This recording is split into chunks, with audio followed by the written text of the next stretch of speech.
Previously on Who Killed Jennifer Judd. Like I said, I don't have anything on it. I never thought Chuck had much to do with it. The only person I ever saw Jeremy Jones express any sorrow for was himself. And I think that speaks a lot about the kind of man that Jeremy Jones is. From ID and ARC Media, I'm Sarah Cailean, and this is Who Killed Jennifer Judd.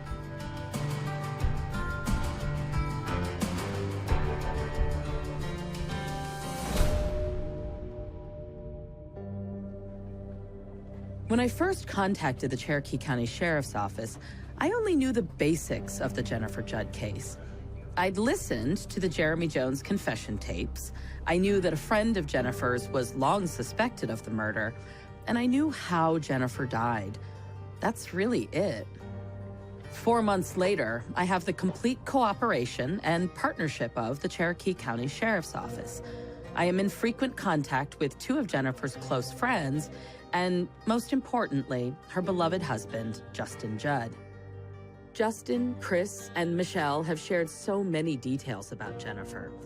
She appears in my dreams frequently now, as if she's trying to help me find answers.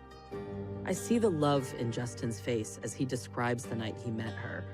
And I see the love Jennifer felt for Justin in the letters she wrote to him.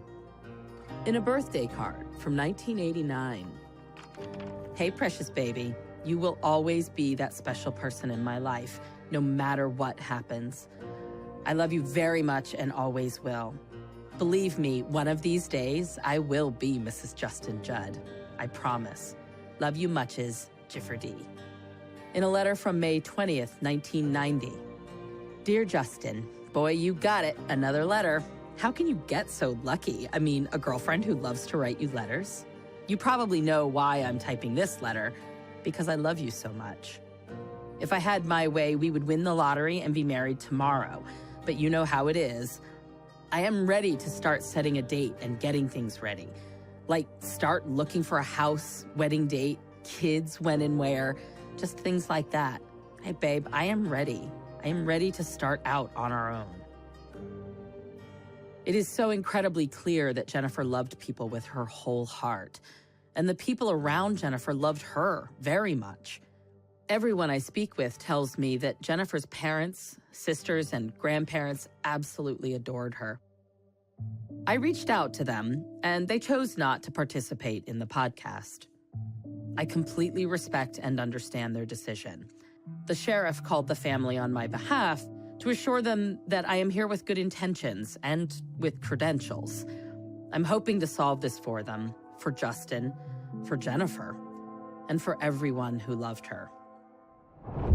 In May 2024, we sent evidence to a DNA testing lab in California. As we waited on results, I worked through the known suspects. I was able to finally rule out Alan Redden after speaking to him. I've been able to eliminate Chuck Chance by reviewing information that's been in the file for at least 10 years. It's mind-blowing to me that police did not officially rule out Chuck Chance years ago. It's pretty clear, to me, that Chuck Chance's life went downhill after police accused him of killing Jennifer. As the case remained unsolved, people in this tight-knit community continued to suspect him. When I call Michelle with case updates, she still brings up Chuck. She says he was recently released from prison following a conviction unrelated to Jennifer's case. He was immediately picked up on a different outstanding charge, so he's back in. I gotta tell you, I feel bad for this guy. I really do. He did not kill Jennifer. I'm pretty confident. You gotta wonder if his life might have been different if the whole community didn't ostracize him for this. Yeah, but I used to party with this guy. I know what he's like. He's crazy. Yeah, that's what I mean. But the other thing with Chuck is, like, even all the evidence aside, this is not a criminal mastermind. Like, somebody who's been able to get away with murder for 30 years. Like, really, Chuck Chance? But we're still plugging away. Still plugging away. Yeah, well, thank you for giving me an that day. Of course. I was so nervous. I couldn't sleep. I was so nervous. I was like, oh, God, she's going to tell me something that I don't want to hear. No. I wouldn't do that to you. I'm not going to ambush you with good news or bad news. I mean, that's not true. I might ambush you with good news. I might just call up one day and be like, oh my God, we got it. But I'm not going to ambush you with bad news, I promise. Okay. Well, thank you for calling me. I need to share this information with everyone. I feel compelled to let them know that despite the KBI saying so, it was not Chuck Chance. I know it's going to be even harder to tell Justin. I already told Justin that the fingerprints on the knife do not match Chuck. This didn't sway his thinking very much. Now, I have to call him with this even more definitive information. In the last week of June, I finally make this call. I explain the screenshots that someone sent to Cherokee County Sheriff's Detective Joel Tabor and how they confirm that there is a full DNA profile. I'm going to say something to you that is going to be very surprising, and in a way, it's hard for me to say it to you. They did compare it to Chuck's DNA, and it's not a match.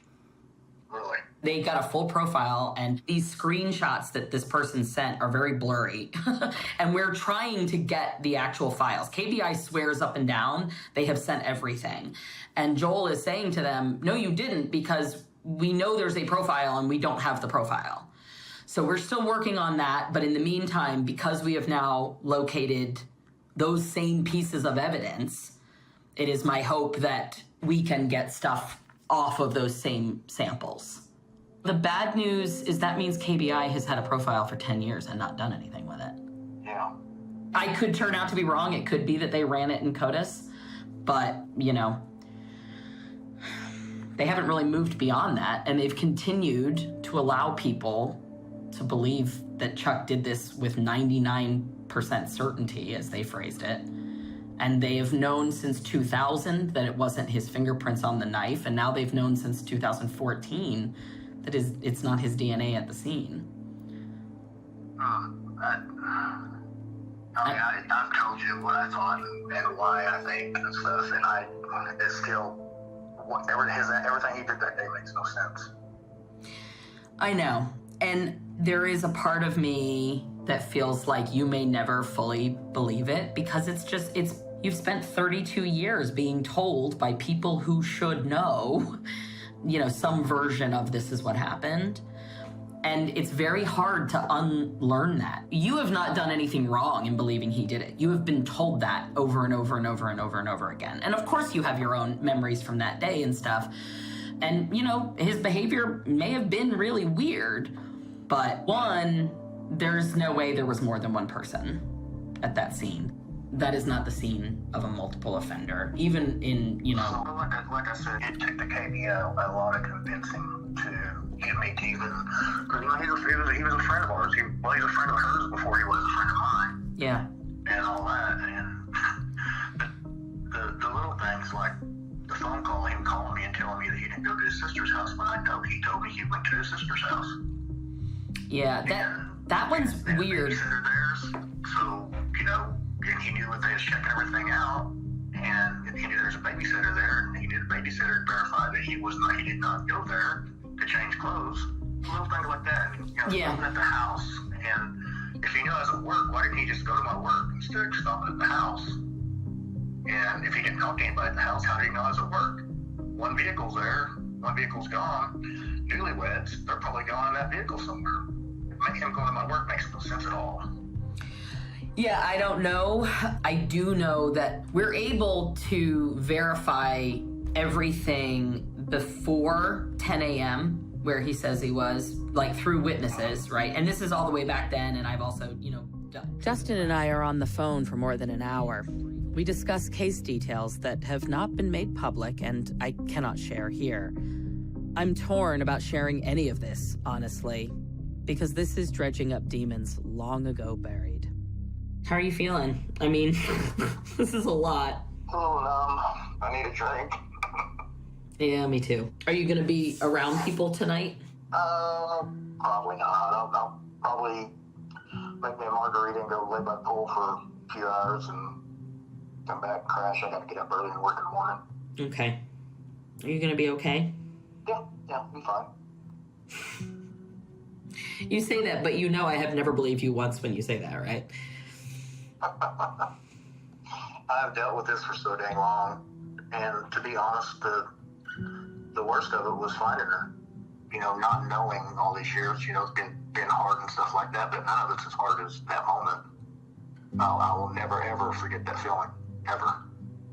And still, I look back, and when the paramedics got, the EMT people got there, I felt like everything's going to be okay. I truly cannot imagine. I appreciate you being so open. All right, well, I might check on you later. Okay. I appreciate that. I say goodbye for now. I promise him I'll be in touch as soon as I hear anything about the DNA or if anything else comes up. Until then, I'm turning my focus back to the one suspect still on my list, Jeremy Jones.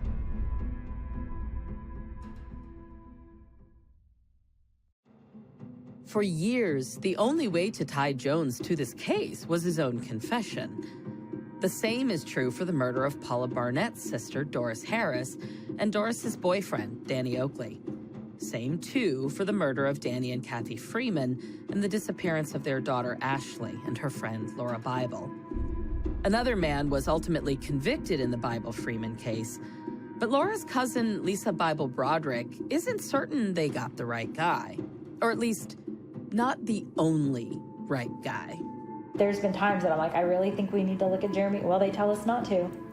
They tell us that there's no way it was possible. And I'm just like, something inside me says otherwise. I do think that he's been dismissed from a lot of things that he probably shouldn't have been. And I just will never be convinced that Jeremy Jones is not part of many of those. I've never understood why the Kansas Bureau of Investigation and Oklahoma Bureau of Investigation agents were so quick to deny his claims. Neither does Lisa. She's been in touch with me throughout my investigation into the murder of Jennifer Judd and has offered to help in any way she can. She, as much as anyone, understands the value in vetting Jones's many claims. There's so much closure there that could help so many people, and people deserve it. You know, our families deserve closure. I want to find answers for Lisa, for Paula Barnett, for Justin Judd, for Chris Hausch, Michelle McCorkle, Jennifer's family, and the family and friends of the victims of the long list of cold cases for which Jones has claimed responsibility. It's tough to prove any link between Jones and the Bible Freeman case, the Harris Oakley case, or any others without complete access to the case files or physical evidence. I have a lot, but I don't have anywhere near all of it for those cases. I have a lot more to go on in Jennifer's case. When we get DNA results, we'll definitely be comparing them to Jones. In my opinion, it would be irresponsible to not do so. As I wait for those results, I start comparing Jennifer's case to others that we know for certain Jones committed. There's one in Georgia that contains an important detail. It's the murder of 16-year-old Amanda Greenwell. There are several similarities between the Jennifer Judd murder and the Amanda Greenwell murder. And to be clear, there are some differences too. But one that matches up has always been compelling to me. Before I got the Jennifer Judd case files, I heard a lot of rumors about this case. They're all fairly similar, give or take a few details. There's one detail, however, that's persistent. In the days before her murder, Jennifer allegedly told someone about something that had happened at her new apartment, the one she moved into when she married Justin. She said that she was home alone around midday when someone came to the door. The person started banging and then rattling and shaking the door, apparently trying to get in. According to the stories, it was so sudden and frightening that Jennifer hid behind the couch until the person went away. This detail always stood out to me because in the days before her murder, Amanda Greenwell described a nearly identical incident. In Amanda Greenwell's case, she lived with her dad. Her dad was at work and she was home alone. When I started investigating the Jennifer Judd case, I always asked about this, but no one could verify it. Justin doesn't remember Jennifer saying anything like this, nor do Chris Hausch or Michelle McCorkle. I was starting to think it was just a rumor, but then I saw it. One witness statement, about half a page long, taken in the first 48 hours after the murder. A witness we won't name here stated, Jennifer told me that a man had knocked on the door of her apartment that afternoon in Baxter. Jennifer said it scared her because he kept rattling the doorknob and she was afraid the door would come unlocked. She told me she was so scared she just crouched down to the floor under the window and cried. There it is, in black and white, in a statement taken in 1992. Someone tried to get into Jennifer and Justin's apartment 5 days before she was killed. Learning about this door rattling incident at Jennifer and Justin's apartment, with its similarity to what we know Jones did in the days before killing Amanda Greenwell, I really cannot understand why KBI and OSBI didn't take Jones more seriously. I've been going through Jones's confession tapes every few days, looking and listening for anything I might have missed, or any indication as to why the KBI and OSBI agents so easily dismissed his claims. In the tapes, I can tell that he is often full of shit. But then there's the stories Chris Hausch verified, like the times they were out riding bikes as kids, or her grandmother chasing him off her property because it was time to go home for supper. There are also certain organic moments or comments, like this one, when Thomas's partner, KBI agent Ray London, mentions Jennifer Judd. I think you had genuine feelings for Jennifer. You said when you saw her picture, her wedding picture in the paper, there were feelings there. And surely nobody knew that her death would come so soon after. That wasn't what was supposed to happen. And that had to tear you up inside. That wasn't what was supposed to happen. Jones says it wasn't supposed to happen that way. He says it twice. He speaks it naturally, from a place of memory, not imagination. His eyes don't show any signs of processing and thinking of something to say. He just says it. It's full of truth as far as I can see. Maybe not all of it, but this line is organic, and it is definitely true. It wasn't supposed to happen like that. It brings together seamlessly what we know academically about sexually motivated killers who stalk their victims and Jones's version of events. It's in moments like this where I go back to damn, I think he did do it. I keep searching for the moment that convinced KBI agent Larry Thomas to dismiss Jones, but honestly, it seems like Thomas didn't need to be convinced. He never believed Jones. Thomas even says this to Jones as soon as he meets him. Here's Thomas. We're just trying to put the story together, and it's probably uncommon for two cops to come in here and try to talk you out of something. Yeah, it's definitely uncommon for two cops to try to talk a man out of a murder confession. Even more uncommon for them to flat out tell a man that they already have their suspect. They just need more evidence to convict him. Remember what Thomas said about Chuck Chance. Our case is based on witnesses. Right. And there's no doubt I could probably charge Chuck Chance based on the witness information, but I don't think I could convict him. I never find a moment when Thomas seems to believe Jones. I asked Paul Birch if he remembers any specific moments. Anything that Jones would say, he would try to contradict him or cut him off. Like I said, you've seen the video, so.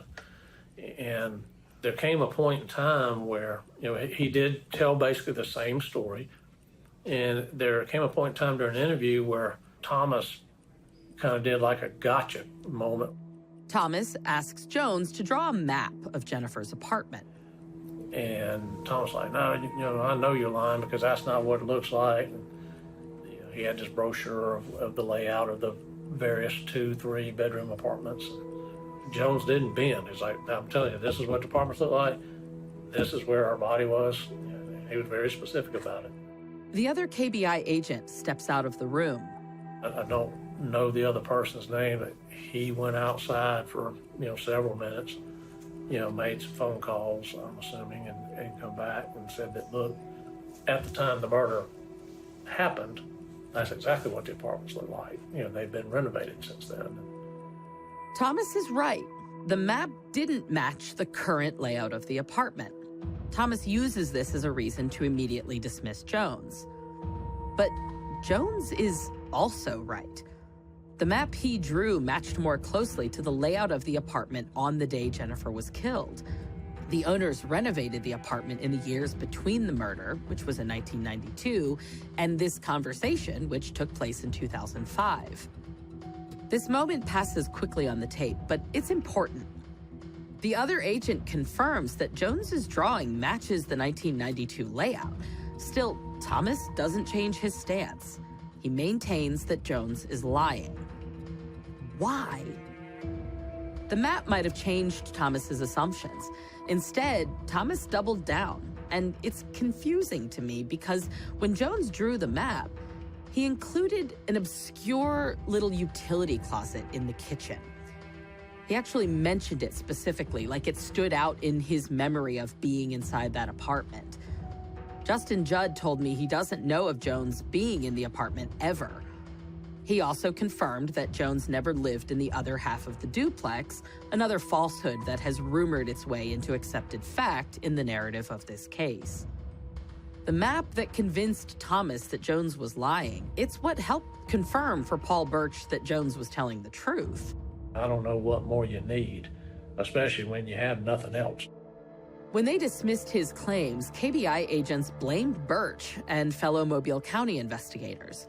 KBI said Birch and others in Alabama fed Jones information. I searched for this in the tapes, but I can't find any moments where Birch or his colleagues feed Jones any information. Not one single example. So why was Thomas so set on catching Jones in a lie? Why not keep a more open mind? I reached out to Larry Thomas. We chatted for a bit. He had some interesting stuff to say, but did not agree to speak on the record. I'm left to speculate, and while I don't love to do so, I have thoughts here. Let me first explain the rest of the tapes. Some of these many hours of confession tapes include interactions with agents from the OSBI who were there to discuss the Bible Freeman case and the murder of Paula's sister, Doris Harris, and her boyfriend, Danny Oakley. There's one OSBI agent who walks in and introduces himself to Jones as if they've never met. The interaction seems faked, as though the two men have actually met before. It's certainly possible, because Jones has long claimed he had a relationship with multiple police agencies in Miami, Oklahoma. He says someone there helped him craft his plan to flee in 2000. He fled while out on bond on felony rape charges. That's when he assumed the identity of John Paul Chapman. He assumed a new identity and potentially murdered at least 4 more people. 2 women in Georgia, a woman in Louisiana, and at least 1 in Alabama. That number could be closer to 12. There is no exact count because he claims he can't remember the names of several victims in Alabama or where he disposed of their bodies. I keep coming back to this potential relationship. If someone in law enforcement helped Jones flee, that person could now be criminally liable in all of these subsequent murders. This is huge. I want to reiterate it. If someone in law enforcement helped Jones flee, that person could be criminally liable in all of the subsequent murders Jones committed. It's a lot of ifs, but it's important because it could explain why the police were so quick to dismiss Jones's claims. If they accepted his claims, they, or at least one of their colleagues, could become criminally liable for the acts Jones committed while working as a criminal informant or even afterwards. If they dismiss his claims, everyone moves on. Everyone except, of course, anyone who knew and loved the victims. They are left without answers. So, was Jones working for someone in the OSBI or even the KBI? Did anyone in either of these agencies, or any others in the region, have any reason to help Jones flee? I've reached out to Steve Nutter numerous times to discuss whether he ever did confidential informant work with Jones. He spoke with me once many years ago, but wouldn't answer any question that might be helpful here. He did not agree to an interview for this series. In May 2024, one of his former colleagues did. Hello? Hi, Chris, it's Sarah Cailean. Hey, how are you? I am well. How are you doing? This is former Ottawa County Sheriff's Office Detective Chris Morris. Chris worked with an interagency drug task force in the early 1990s, then moved on to the district attorney's office. We've been playing phone tag for weeks and finally connect in mid-May 2024. I tell him why I'm investigating Jennifer's murder and why I want to speak with him. The side note is that with Jeremy Jones, I think, still being a viable suspect, he has spoken about you in some of his interview videos with the folks down in Mobile, and so I was kind of wanting to get your take on that. I actually used Jeremy as an informant. Jackpot. It takes all of my energy to hide my excitement. Be professional, Sarah. Be professional. I ask him to tell me more about Jones's work as an informant. I think for one that I can remember that I used him to buy a gun off of a guy by the name of Harmon Fenton, who subsequently was murdered a short time after that. Jones bought the gun off a man named Harmon Fenton. Chris doesn't remember what year this happened, but knows it wasn't too long afterwards that Fenton and his girlfriend, Sarah Palmer, were killed. They were tortured and executed at gunpoint. Jones claims responsibility for this case, saying that he did it on behalf of a drug outfit they owed money to. One of the rumors that circulates, of course, a lot is that he was informing on multiple meth groups. Do you think there's any validity to that? Yeah, I think so. Chris didn't work with Jones for long. At some point, Jones was accused of domestic violence, and by then, Chris had had enough of him. He was just typical little maggot running around here. It's hard to hear this on the recording. Chris says Jones was a maggot. It's a vivid and apt description. It's great to get a first-hand account from someone who worked with Jones as an informant, but so far, Chris hasn't said anything to definitively prove my theory as it relates to these homicides. Chris was an investigator at the DA's office when he worked with Jones. I ask if he knows of Jones informing for anyone else, particularly anyone at the OSBI or KBI. Jones certainly claims there was a lot more, but as I said earlier, he spouts a lot of bullshit. As far as I know, he just does some things for me. Chris says he really only remembers Jones buying the gun off of Harmon Fenton. I don't remember if he did anything else. There's another potential aspect of Jones's work as a criminal informant that I'm hoping Chris can help me sort out. When I examine Jones's criminal record, there are a handful of times where he is charged with felony 1 rape, with particularly brutal rapes, and he serves no time. So I've wondered if this was a function of his informant work. No, I would not have used him for something like that. Okay. No, I wouldn't have, anything of that would be serious, like domestic or especially a child abuse case or rape case or anything. I wouldn't have touched him with a 10-foot pole. I ask if he's ever heard anything about an officer helping Jones go on the run or about officers letting him off easy at times. He says he hasn't heard rumors to this effect. I'm not entirely sure what to think after this call. I appreciate the confirmation that Jones worked as an informant. That's something that almost always comes up as a theory in cases like this, but rarely ever bears fruit. And even though I still don't have anything to prove my theory that Thomas and Nutter may have had ulterior motives in dismissing Jones, perhaps nefarious or perhaps just confirmation bias, I am still suspicious of KBI and OSBI decisions and tactics.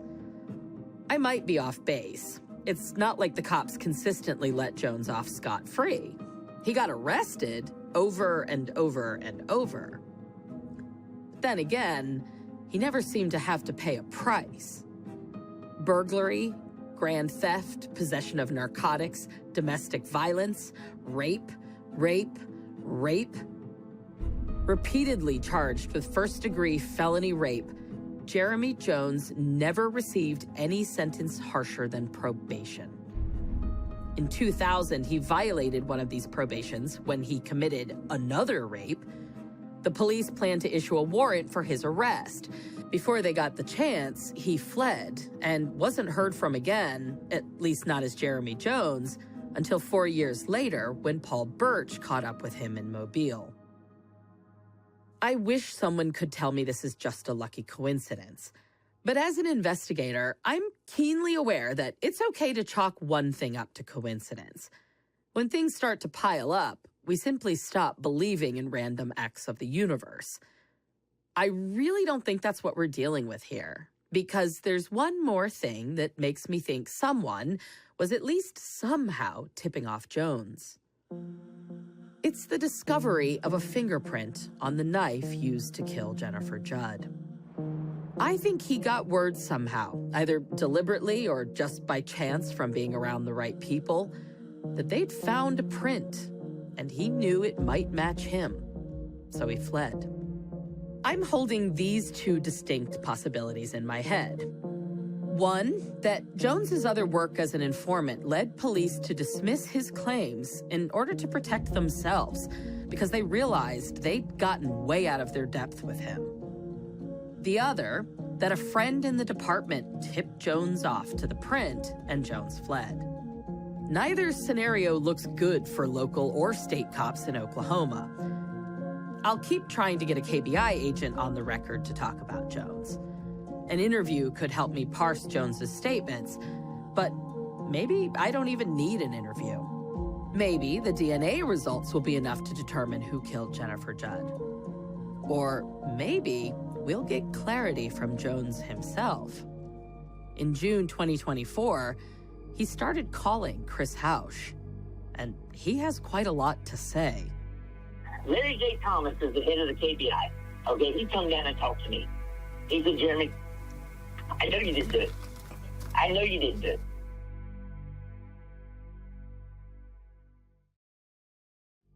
Pre-call from Jeremy Brian Jones. an incarcerated individual at... Are you there, Jeremy? Facility instructions to register this number as a private number. To accept this free call, press 1. To refuse this free call, press 2. Thank you for using Securus. You may start the conversation now. Hi. Okay, you there? I want to say something. Uh-huh. Yeah, I'm here. In June 2024, Jeremy Jones called Chris Hausch. He's called a handful of times since. In the initial calls, they talked about childhood memories.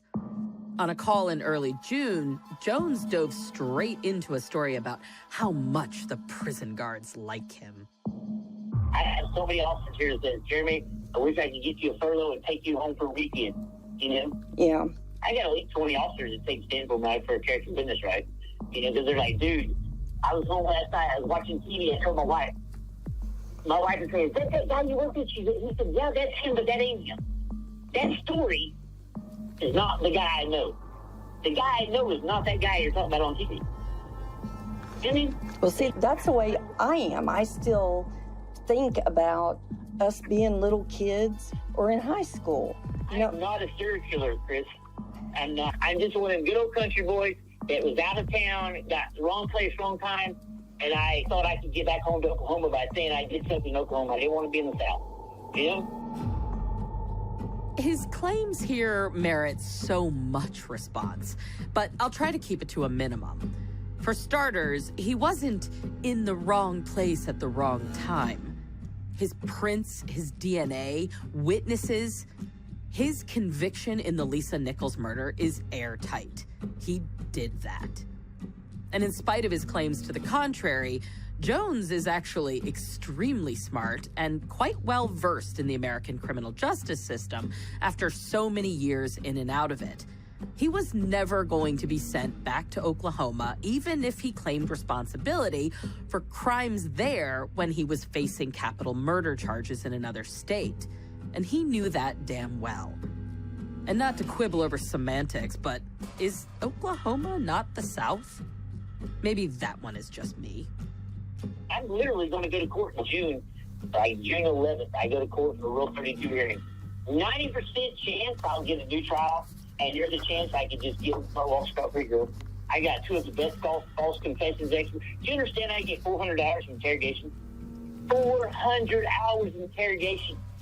Every case I've ever said I did, they have completely cleared me. Except they don't post it on the internet. The news media won't post that. No, because they just keep adding cases to you. I mean, it's just crazy when you go in and Google your name. Chris followed my advice. She played dumb. She pretended to believe him. My dad, before my dad died, he called Miami News Records, okay? He got Miami News Records to come to his house, and he talked to a reporter and said, Mr. Beard, I completely agree with you. You know, your son has been cleared as a Bible family. He's not completely wrong here. Nutter was quick to say publicly that Jones wasn't involved in that case, though his repeated choice of the word cleared strikes me as very interesting. Well, you know, Chuck Chance just got out of prison this week. He's been in Mays County, for 2 or 3 years now, and they just released him. He had some... Me and you both know he did it. We all know that. You know, I mean, what's so bad? There was an article about saying I lived next door to Justin Judd. I never lived next door to Justin Judd until 5 years after the murder. It's interesting to hear him speak some truth. He didn't live next door to Justin until the mid to late 90s.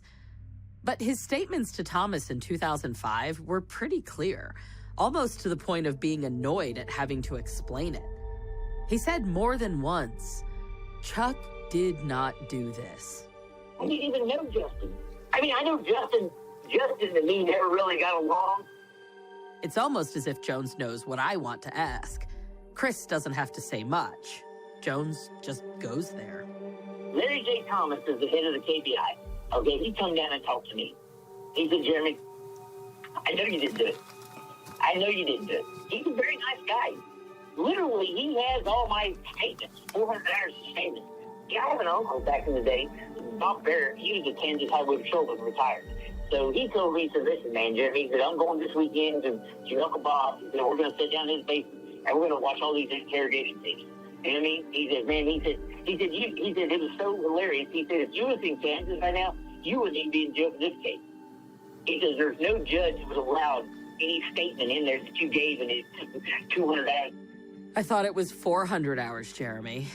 Regardless, could this uncle be the connection who helped him get away? Jones doesn't say any more about this uncle. Instead, he launches into a story that he claims inspired him to make all these false confessions. I didn't see my mom 6 months. So this stuff's going on. She finally comes down to see me. My mom walks in and sits down. Then all of a sudden, 3 detectives surround my mom and tell my mom she needs to leave because there's been a hit put out on her, and there's somebody around the neighborhood on the roof with a 30-06 and going to shoot her. All the game. This is all a trick. They knew it. That said me. I started crying. They yanked my mom out, which to me, the safest place is to keep her in the jail, right? Right. I mean, she's in a business. I let her have the visit. Put a bulletproof vest on her. Let her have my visit with me and then let her leave. But no, that's not what they did. They knew that I would be freaking out, and I was like, I'll confess anything. Just let me see my mama. Right. You know, I was so naive. I really thought that there was really, somebody going to do something to my mom. Man, it was just good talk, bad talk, good talk, bad talk. He says that they didn't let him see his mom for 6 months. Then, when he finally got to see her, 3 officers barged in and surrounded her. They said there was a hit on her, and they had to take her away in order to protect her. It's an outlandish story. Because guess what? His visits with his mom and brother and girlfriend, they're all on tape too. Paul Birch keeps his receipts. Well, seeing like the stuff on again, on TV or on Google, it looks like you and Paul are buddies. We are not buddies. I didn't get no mail for 4 months, and then one day he shows up at my door, and I got 120 letters. I had like 20 books of stamps to my mom, $400 worth of money orders for my family, sent me money order, $100. He was holding all my mail as a manipulation tactic. It was $27.50 for a phone call to Oklahoma back then from Mobile Metro. Okay? He allowed me to go to his office. If I would make up bullshit and feed his ego, he would let me sit in his office for 4 or 5 hours at a time and do that. Okay? Chris asks if Jones got the stamp and the Bible she sent him years ago. He says no. Then he suddenly has to go. I'll call you right back, right? You know what I mean? I got money on my account. I ain't no question, and I'll take the phone call, right? No big deal. So, yeah. When my mom passed away, you know, we're going to go into that whole situation next when I call you back, okay? Okay. Because your mom, I know you and your mom don't get along, you know? Thank you for using Securus. Goodbye. The caller has hung up. Thank you for using Securus. Goodbye. Jones calls right back. He talks for an hour, Chris interjecting with a question every now and then when she can squeeze a word in edgewise. Jones says it's good to talk to her. He talks about friends in high school and says he's surprised he doesn't hear from more of them. That's cool. I always thought all these people that I was friends with in high school would just reach out with like love and say, "Man, we know you didn't do it. We know you didn't do it. Why are you making up all these lies? We know you didn't do this. So what's going on? Did you have a mental breakdown?" People don't understand unless you read cases about false confessions. You don't understand what to do under extreme circumstances. Because in your mind, you think, if I didn't do it, and I say I did it, and the technology and the way we live in this world today, that the courts will prove you didn't do it. You know what I mean? He sounds delusional. I don't know, it's almost sad. Until you remember even just the stuff we know for a fact he did. 1 minute left. Yep. Jeremy, I'm going to have to leave to go home. All right. Good talking to you, Chris. You too. Chris is getting tired of the calls. They're taking an emotional toll, but she's determined to keep going. Even if he didn't kill Jennifer, there are undoubtedly open cases he could help close if he ever decides to speak honestly again. And if he is going to do that, it will be with Chris Hausch. Jones is still backtracking on every claim. He's always been desperate to prevent Chris from knowing the truth about him. He's saying he made these statements because he thought his mom was in danger. I don't believe him, and I have the proof. Short of another confession, however, we're currently left with one way to solve this case: DNA. In the last week of June, the lab technician, Susanna, reaches out with an update. In an email, she cuts right to the chase. "Hi, Sarah. As of right now, we don't have any useful results." Damn it. She continues. "I did blood presumptive testing on most of the items. The ones that were negative, I did not move forward for DNA analysis. The kitchen hand towel and bathroom towel were negative for blood, no further testing done. The kitchen floor mat had one very weak positive stained area, so I did take that one forward for analysis, but no human DNA was detected during quantitation, so I stopped at that point in analysis to save you some money. I did soak the keychain in MVAC buffer and filtered it and extracted the filter. A low amount of DNA was detected at quant, so I took this sample all the way through analysis, but no DNA profile was obtained. So while we have no usable results, I did not use anywhere near the approved amount of money. So if additional samples are to be submitted, we would still have some funding to work with."